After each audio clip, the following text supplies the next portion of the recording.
ایک موقع وہ ہے جہاں 4 رکعتی نمازوں کے صحیح شکوک پیش آ جائے۔ 2 رکعتی نمازوں میں تعداد رکعات میں شک ہو اور شک باقی رہے، برطرف نہ ہو تو نماز باطل ہے۔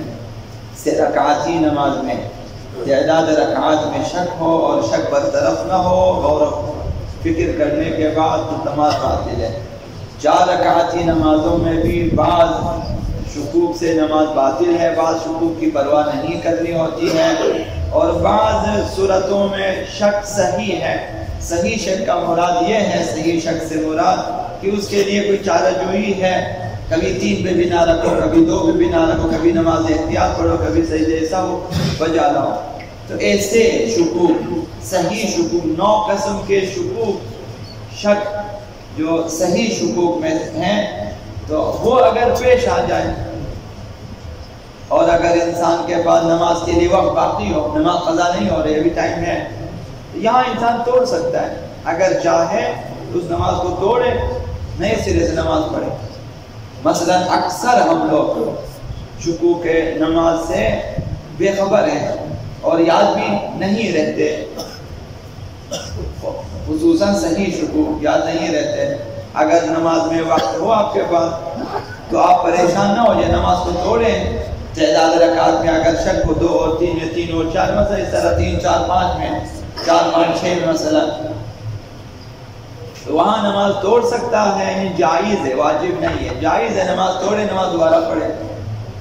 جنہیں شکوک یاد نہ ہو، صحیح شکوک، تو وہاں پہ یہ کام کر سکتا۔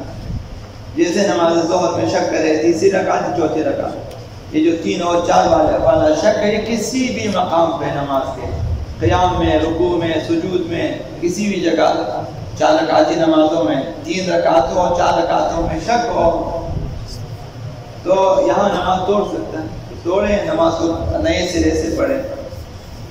اگر آپ چاہیں تو جو دستور العمل ہے صحیح شکوک کے، اس پر بھی آپ عمل کر سکتے ہیں۔ اسی تیسری اور چوتھی رکعت کا جو شک ہے 4 رکعتی نمازوں میں، اس میں انسان کو غور کرنے کا حکم ہے۔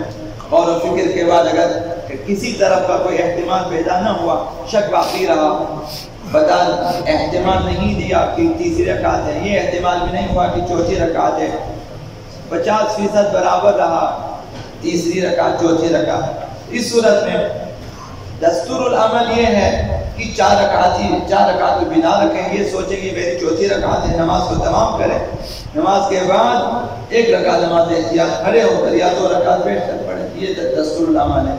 اب یہاں اگر یہ دستور العمل کسی کو یاد نہ ہو تو وہ نماز توڑ سکتا ہے، دوبارہ پڑھ سکتا ہے۔ فرائض اور واجبات، اسلام میں 2 چیزیں ہیں، ایک فرائض و واجبات، دوسرا مستحبات۔ فرائض کی اہمیت زیادہ ہے خصوصاً نمازوں میں، یہ جو آپ دیکھ رہے ہیں تو مسائل کا آدھا حصہ نماز کے بعد ہے۔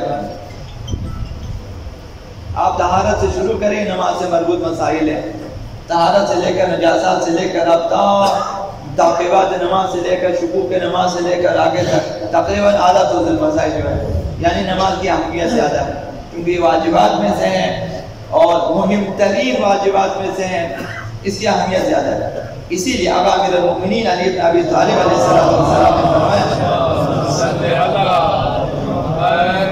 لا عبادت کا ادا الفرائض، آقا امیر المؤمنین فرمایا کہ واجب ادا کرنے سے بہتر کوئی عبادت نہیں ہوتی ہے۔ واجبات کو انجام دیں، واجب کا انجام دیں، روزہ واجب کو انجام دیں، 5 زکات واجب انجام، نماز واجب، جو بھی واجب پہلے اسے انجام دیں۔ اصل عبادت یہی ہے۔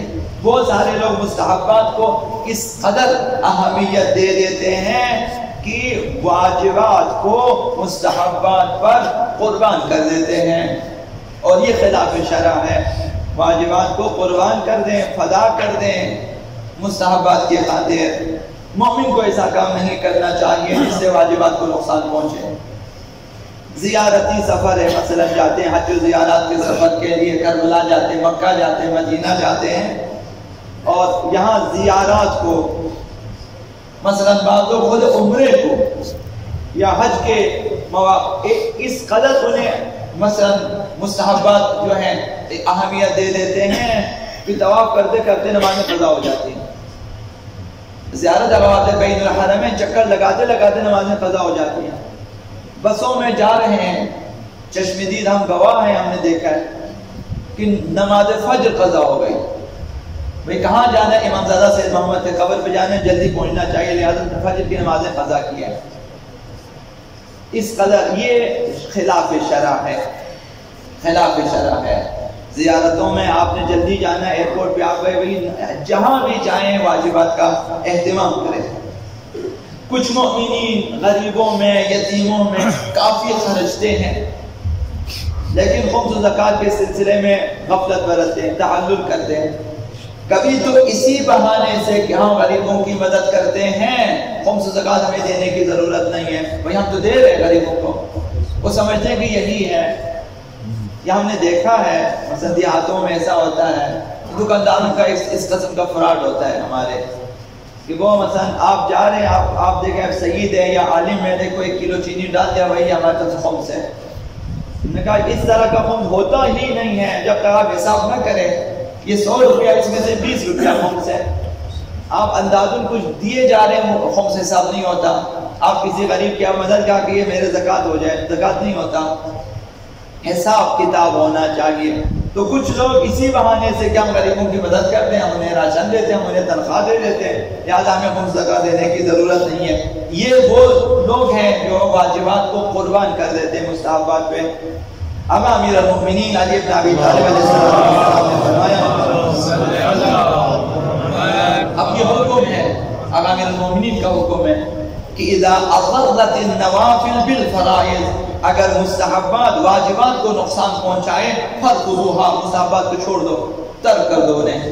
یہ امیر المؤمنین کا حکم ہے. ابھی آپ نافلہ پڑھتے پڑھتے دیکھیں ظہر کی نماز قضا ہو جاتی ہے، فجر کی نماز قضا ہو جاتی ہے.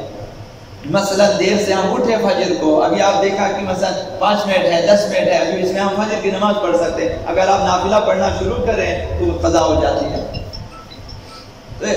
ایسا نہیں، جب واجبات کو نقصان پہنچ رہا ہو تو مستحبات کو ترک کرنا چاہیے. جب نماز قضا ہو رہی ہو تو آپ جلوس سے نکل جائیں، نماز پڑھیں. جب نماز قضا ہو رہی ہو تو آپ مستحب طواف سے نکل جائیں، نماز قائم کریں. اس کے بعد مستحب طواف میں زیارت کے لیے آپ حرم سے نکل آئیں، آپ ایک طرف جا کے نماز پڑھیں. باجماعت کل حرم میں نماز ہو رہی ہے اور بہت سارے لوگ زیارتوں میں لگے ہیں، ذریعہ امام حسین میں لگے ہوئے ہیں، ذریعے پکڑے ہوئے، رو بھی رہے ہیں، مثلا عقیدت کا اظہار بھی کر رہے ہیں سب کچھ. لیکن یہ غفلت ہے کہ بھئی نمازیں ہماری رہ جاتی ہیں. حرم امام حسین علیہ السلام، حرم امیر المومنین، جہاں نمازیں قبول ہو جاتی ہیں، جہاں پہ دعائیں قبول ہو جاتی ہیں، اول وقت میں نماز پڑھنا چاہیے. تو انسان آگاہ، انسان بیدار کبھی ایسا نہیں ہونے دیتا کہ مستحبات کی وجہ سے واجبات ترک ہو جائیں. عقل اور شرع کا یہی حکم ہے کہ جب 2 کاموں میں ٹکراؤ ہو، ایک واجب ایک مستحب، تو یہ کہ واجب کو مقدم کرو، مستحب کو چھوڑ دو. یہ شریعت کا بھی حکم ہے، عقل کا بھی حکم ہے. آقا امیر المؤمنین علی بن ابی طالب علیہ السلام فرماتے ہیں کہ انکا ان اشتغلت بفضائل النوافل عن اداء الفرائض، اگر فضائل و مستحبات کی بجاوری تجھے واجبات سے روک لے، فلن یقوم فضائل تکسبہ بفرض تضیعہ، تو اس صورت میں جب کہ تو فضائل کے پیچھے ہے، نوافل کے پیچھے ہے، وہ فضیلتیں بھی، وہ نوافل بھی تمہیں حاصل نہیں ہوگا اس گناہ کی وجہ سے جو واجب کو ترک کرنے کی صورت میں تو نے حاصل کیا. ایک واجب کو ترک کیا اس گناہ کی وجہ سے، وہ جو نوافل و مستحبات آپ نے انجام دیا اس کا ثواب سے بھی آپ محروم ہو جائے گا. یہ جو گناہ ہے ترک واجب کا گناہ، باقی ہماری تمام فضیلتوں سے بھی ہمیں محروم کر دیتا ہے.